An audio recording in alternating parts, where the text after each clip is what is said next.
Hello everyone, welcome to the channel prepare with Ichchha. I M इच्छा मिश्रा। देखिए, इस point पर आकर जब हमारे आरओ का जो एग्जाम है उसका आ चुका है नोटिफिकेशन, साथ में जो हमारा यूपीपीसीएस प्रीलिम्स है उसके भी आने के जल्द ही चांसेस हैं, तो बहुत ज्यादा हम एंजाइटी फील कर रहे हैं। हमको लग रहा है पता नहीं हमारा हो पाएगा नहीं हो पाएगा, अब इतना टाइम नहीं बचा है, क्या किया जाए। तो उसी के बारे में हम थोड़ा सा डिस्कस करेंगे। इससे पहले अगर आपने अभी तक चैनल को नहीं सब्सक्राइब किया है तो प्लीज कर लीजिएगा। एंड इन केस आप सब्सक्राइब कर चुके हैं तो अपना सहयोग बनाए रखिएगा, और वीडियो थोड़ा सा भी अच्छा लगता है तो लाइक एंड शेयर करना मत भूलिएगा। तो देखिए, पॉइंट ये है कि एग्जाम अगर आप किसी के लिए प्रिपेयर कर रहे हैं तो उसकी डेट पास आएगी ही आएगी, भले ही आप पढ़ें या ना पढ़ें। ठीक है, वो तो टाइम आना ही है। नोटिफिकेशन भी आ जाएगा तो प्रेशर और क्रिएट होगा और ज्यादा एंजाइटी होगी, राइट। तो अब आपके पास अगर अभी आप मान लीजिए मोटा मोटा 3 महीना है, तो अगर आप अभी भी चीजों को स्ट्रैटेजाइज कर कर प्रॉपरली टाइम को यूटिलाइज करते हैं तो डेफिनेटली आपको अच्छे रिजल्ट्स मिलेंगे, राइट। लेकिन अभी अगर आप प्रोक्रास्टिनेट करते रहते हैं, आप सोचते रहते हैं कि एग्जाम पास आ रहा है, कैसे होगा, क्या होगा, यू नो सारे डिफरेंट थॉट्स आएंगे हमारे पास, कि लेकिन हम सिर्फ पढ़ाई नहीं करेंगे तो फिर कुछ नहीं होगा। टू बी वेरी फ्रैंक, ये वो टाइम है जब आप पूरा तन मन धन लगाकर रिवीजन पर जुट जाइए। जो भी चीजें आपने पढ़ी हैं अच्छे से रिवाइज कीजिए। अपने आप को ये बहुत जरूरी है मोटिवेटेड रखना, कि ऐसा नहीं है कि अगर एग्जाम का टाइम पास आ रहा है और हमने अभी तक नहीं कुछ ढंग से पढ़ पाए हैं हम, तो अभी भी नहीं कर पाएंगे। ऐसा थॉट जो है उसको निकाल दीजिए।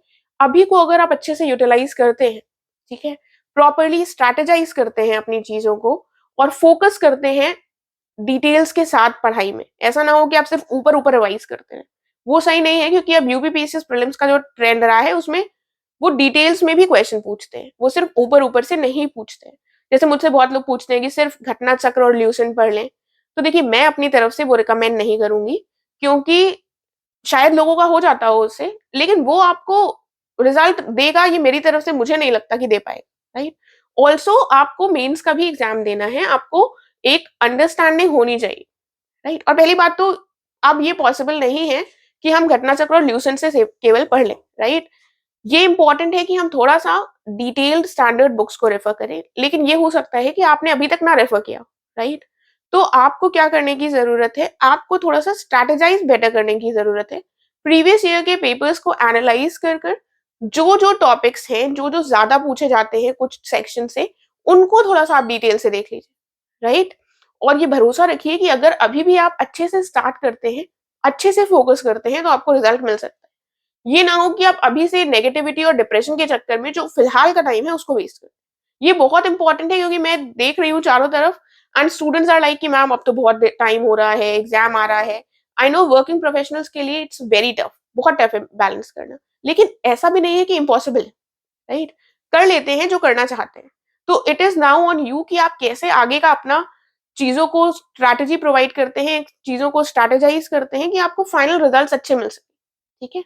और अगर आप कोई भी टेस्ट सीरीज या कुछ भी दे रहे हैं उसमें अगर आपके मार्क्स कम आ रहे हैं, तो वहां पर आपको डीमोटिवेट होने की जगह आपको ये जरूरी है कि उससे आपने जो भी पॉइंट्स नए सीखे उनको आप नोट डाउन कर लें, और आप अगले के लिए जो आपका अगला टेस्ट हो उसके लिए रेडी रहें, राइट। तो उस पर अफसोस मनाने से ज्यादा जरूरी ये है कि हम आगे वाले के लिए बेटर प्रिपरेशन करें, ठीक है। क्योंकि ये जो टेस्ट सीरीज, ये जो मॉक टेस्ट और ये जो नॉर्मल टेस्ट आप कहीं से भी दे रहे हैं, तो वो आपके फाइनल सिलेक्शन के लिए नहीं, आपको यू नो प्रोवाइड करवा देंगे, आपका सिलेक्शन नहीं करवा देंगे। बस ये होगा कि वो आपको एक रास्ता दिखा रहे हैं, आपको एक लेवल बता रहे हैं, आप किस लेवल पर हैं और आपको किस डायरेक्शन में बढ़ने की जरूरत है। तो ये जरूरी है कि वो समझकर आप उस डायरेक्शन में बढ़ें। ऐसा ना हो कि आप खो जाएं चीजों में कि अब नहीं हो रहा है, मुझसे नहीं हो रहा है। उस नेगेटिविटी से आप खुद को ही अपने आप निकाल सकते हैं, अदरवाइज कोई भी आपकी हेल्प नहीं कर सकता। And now is the time कि आप उसको बेस्ट यूटिलाइज कर कर और एग्जाम को क्वालिफाई कर सकते हैं।